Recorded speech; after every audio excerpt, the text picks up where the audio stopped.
Dans Pessah, il y a un phénomène qui s'appelle Choser Veniur. Choser, ça veut dire qu'il revient. Veniur, il se réveille. J'explique.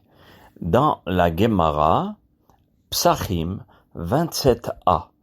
De même dans le Shulchan Aruch au Siman 447, au Saïf 3 et Siman 4, il y a une discussion entre nos maîtres Sfarad et Ashkenaz, à savoir, est-ce que un plat contenant du chametz qui a été préparé avant Pessah, si ce plat-là, le chametz qui a été annulé avant Pessah, est-ce qu'il se réveille pendant Pessah pour interdire tout le plat, ou bien non?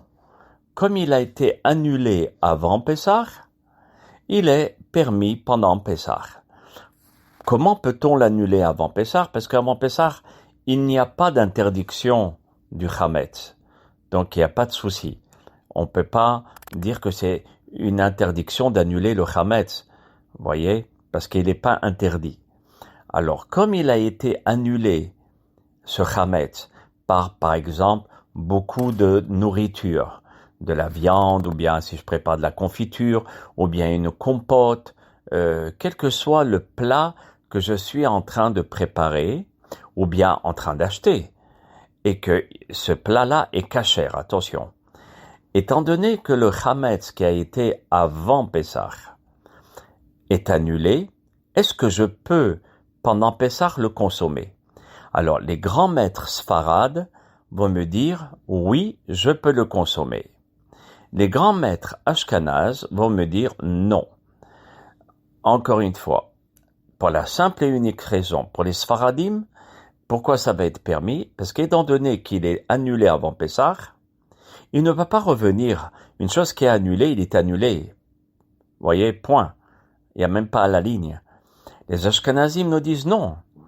Étant donné que le chametz c'est quelque chose de très grave, alors même s'il a été annulé avant Pessah, ce chametz-là, il a le potentiel et la force de se réveiller et d'interdire tout le plat pendant Pessah. Même si ce chametz était était permis avant Pessah. Donc, la conclusion, un plat ou une compote qui a été préparé avant Pessah, dans une marmite chametz, où à l'intérieur il y a du chametz, mais il y a un chametz inférieur à 1/60, on va l'expliquer tout à l'heure, alors il sera permis pour les Sfaradim et interdit pour les Ashkenazim. Maintenant, il y a une exception pour les Ashkenazim, on va l'expliquer, et aussi pour les Sfaradim, je vais expliquer les tenants et les aboutissants de la permission.